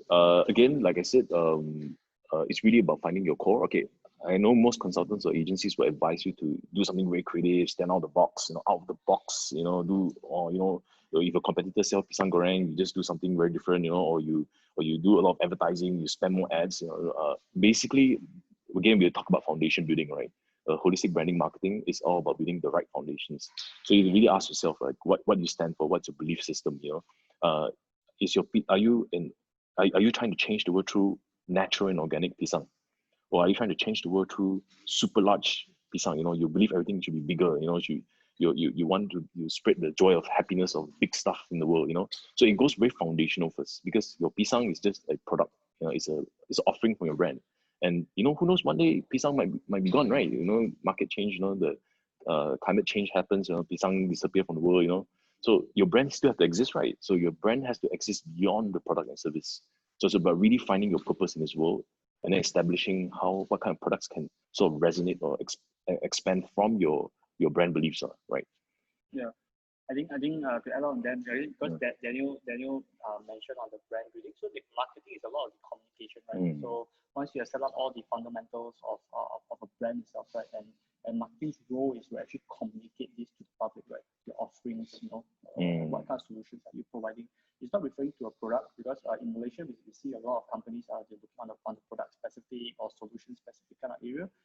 It's great, right, in the short run, but unless you have a very good product USPs, then it's very hard to compete. That's why we always say, the differentiating factor between this company and this company, right, or this brand, right, is on the USPs, sometimes on the product level. But I think we should go back to fundamentals on the top high level, what your brand stands for and what you want to change. Yes. And then I think Nish has two questions. For Daniel, for a startup lifestyle brand with low budget, what would be the number one action that you would propose to obtain more eyes and attention?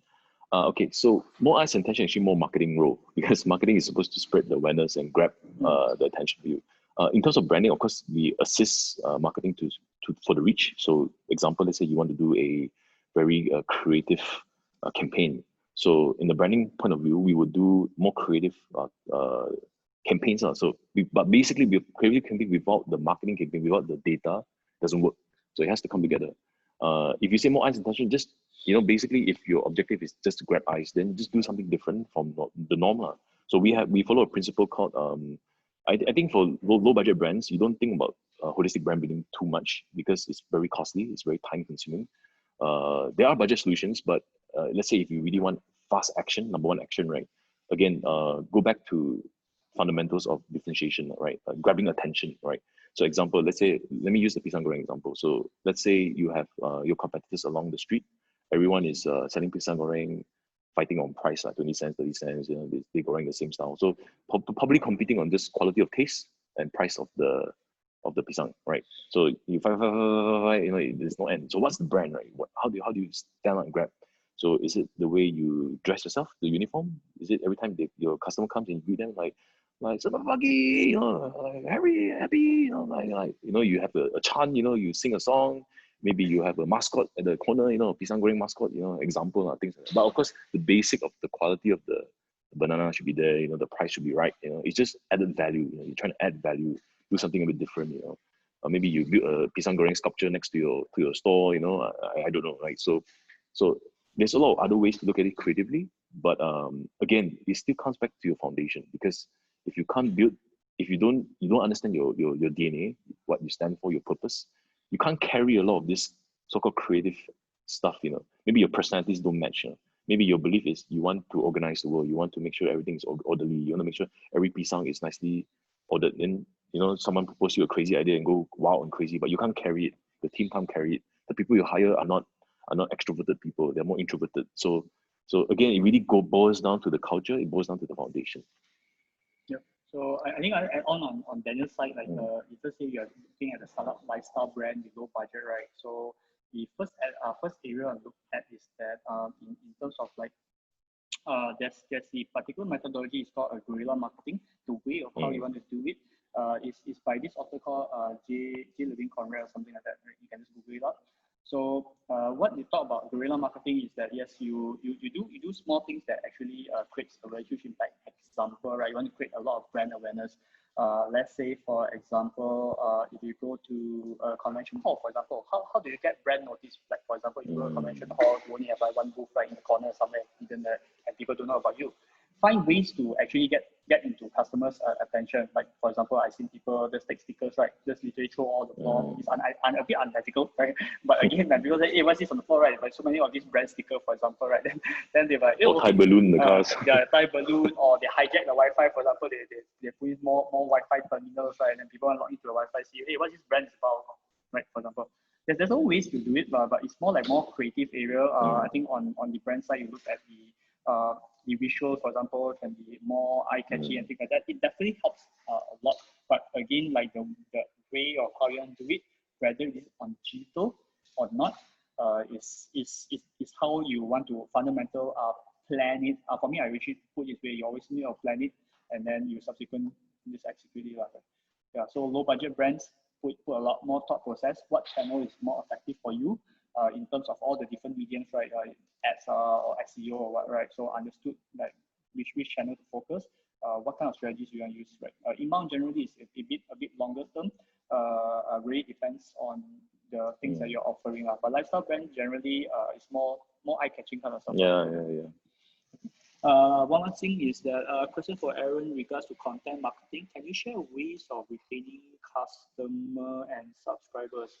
Okay, so in terms of retaining customers and subscribers, I think it's very important to not just I mean a lot of businesses thought the process is like once I get them to become customer, end of story for marketing there. No, that's not the point, right? So if you goes back to this slide, maybe perhaps I just roughly run through. There's one particular slide. There's a last component, right? Is that you need to focus on, which is the promoters. How to look at where is it? Right. How to get your so-called customers into promoters. This is something that's very important. Like for example, customer nurturing. For example, this is one area that you look at. Email marketing, for example, newsletters is a good way. For example, to keep your customer engaged. Your social media also engage. Quick promotion content. For example, add value back to your customer. That life cycle. I think that's something is important. In terms of different touch points, or like for example, some also want to do some sort of surveys, like for example, they do an NPS scoring, right? So net promoter score is one of the key areas as well to understand, like what is the rate of a customer? Do you do surveys in that kind of areas? So I think that's one other ways that you can look at to also making retaining a customer or turning your customer into your advocate of the brand as well. Okay. Okay. My company has been in Phoenix, right? My company has been in the market for quite a long time, and we are glad to say that we are making a name for ourselves in the market. But in the last few years, we have been facing a lot of challenges, especially when it comes to customer. Okay, so due to the price we charge, okay, customer has expected a very high quality from us. When we can't meet the expectation, we will be criticized by these things online, especially online, which has caused a damage to our site. We also open door for our competitors. I see. Okay, so this sounds to me more like a internal culture issue. Am I right, Phoenix? Yeah, you can just type if your microphone is not working. As in your operation team can't deliver the quality, right? Okay, so this really comes down to people nurturing already. Normally when we do brand culture, right, we work with HR teams. So basically how you do the training programs, how you do base example, right? Again, customers, your number one customers, your first customers are your employees, right? But let me ask you a simple question, like how does your company treat the employees? Especially, for example, the new employee coming, do you celebrate the new employee? Do you give them an onboarding session, like a week, 2 weeks to learn about the company? Do you have programs for them? So it's a very HR/branding role. Yes, okay, you do. What about the leaders? Do they lead downwards? Do they carry their values? Do they carry their beliefs? Okay, are your training systems very logical or more emotional? Is it just systems there, just a skin, like just a machine, and then the leaders don't carry through what they promise? Logical, I can say, yes. So it's a cultural issue, right? Okay, so again, brand culture, right? Again, back to the brand strategy workshop. The reason why we do workshops, right, is to align key leaders towards the brand. Again, your issue is a very common issue in Malaysia, because a lot of people, a lot of leaders, a lot of CEOs, a lot of top management, their thought processes are, okay, I'm in charge of the brand, I'm in charge of the business, I'm in charge of my department, do what I say. It might not be as direct as that, but the action speaks now, right? So but that is also because the brand is not there to guide the key leaders, right? The brand has to guide the key leaders. Example number one, like using values as a very important system in your culture building. So let's say your first value example, let's say responsibility. So responsibility as a value, right, can mean differently to many different organizations, correct? So what is responsibility to your organization? How do you express responsibility, right? Am I responsible for my words? Am I responsible for action? Is there a system to track? Not to say track, I don't believe in KPIs for human beings. I mean, in terms of human behavior, you can set KPIs for tasks and shit. But you can't set KPIs for human behavior, right? Okay, but you can train human behavior. You can nurture human, like your children, like your kids, right? So are the leaders themselves in the management meeting? Does the CEO cross-check every manager whether they follow the values? Do they practice it? Do people admit mistakes? Is failure celebrated in the company, or is failure criticized in the company? So these are small things that actually lead to the delivery of quality in your company. I think high price. Okay, and if you say high expectation, as in your price is high and the expectation is not met, it could be based on into your entire experience as well. Maybe it's not just your quality of works, it's probably your service, it's probably your leadership style. Because I give you an example, right? How people perceive the brand is not based on one touch point, it's the entire touch point. It's all touch points, including the person. So let me give you an example of Disneyland, right? So Disneyland, right? In Disney, right? Did you know, right? The mascot staff, they have there's a few rooms, right? So the first room is their changing room, and there, they change the way the mascot suits and all that. But before they go out to the public, they have another separate room, and that separate room, right? They have this what they call like a waiting area, yes, like a waiting area where they have to be in character already. Means to say there is no customers looking at them, there's no audience looking at them, it's just their own colleagues together in that lobby for about 1 hour, half an hour to 1 hour, right? And so you can see here there is a system at place, but the human nature of it, right, is they have to work together. The moment they go in the lobby, they're in character already. Let's say I'm Donald Duck, I'm Donald Duck, I'm Mickey Mouse, hey Mickey, I'm Minnie, right? So I'm really Mickey Mouse in the lobby for 30 minutes, right? Then only then I come out, open doors, I come out and I greet the visitors and all that, right? So this protects the magical experience of Disneyland. It protects. So you don't catch it. Okay, imagine this theme park is in Malaysia, right? You probably see a mascot open there smoking in the corner, right? Because in Malaysia, our standard of cultural training is not there yet, right? But you see, in Disneyland, they protect it so secretly. So they really protect the entire experience. The worst part of branding is, right, one wrong touch point, maybe one of your sales team or service write a bad email, like noted, there's no emotion, there's no good follow-up. Wrong email, right, can disrupt the entire brand experience that you have so painfully built. So you really have to look at which are the areas where it's not working, which touch points are not working, but you have to look at it holistically as well. All the experiences, what are the experiences that you use in your brand that builds up your entire system? So the logic part must be there, but the emotional part, again, questioning leaders, are the leaders promoting the good culture? Are you using the values right? Are you aligning people towards your mission? Are they trying to achieve the 10-year vision? It's very, very important, because if not, right, this problem you keep, because it's like a broken family. Your family is, your children are sport. You don't rehabilitate them. You're using training systems or models that don't work already. You have not evaluated. You have not integrated certain. You don't hire a family psychologist or whatever, right? So this entire thing will keep spinning until you do a drastic change. So that's the only way to fix culture, lah. So like I gave the example of the Chris Pratt being fed to muscle, right? Everybody has to put effort, lah. So that's the thought process, lah. So did I answer your question, Phoenix? Yeah. Great. Okay. Thanks. Yeah. Anyways, feel free again. If you require further session, yes. I think Daniel and I can both reach out to you guys as well over here. All right. Yep. Any other questions, guys? If not, I can just wrap this up. Any more? Seems like no more, right? Don't have to do it. Okay. Okay. That's the case then, guys. Thank you very much for today's session. Right. Thank you. Hey, thanks everyone. Yeah, thanks everyone for joining. Okay, thanks. Take care, guys. See you guys again soon. Bye-bye. Bye.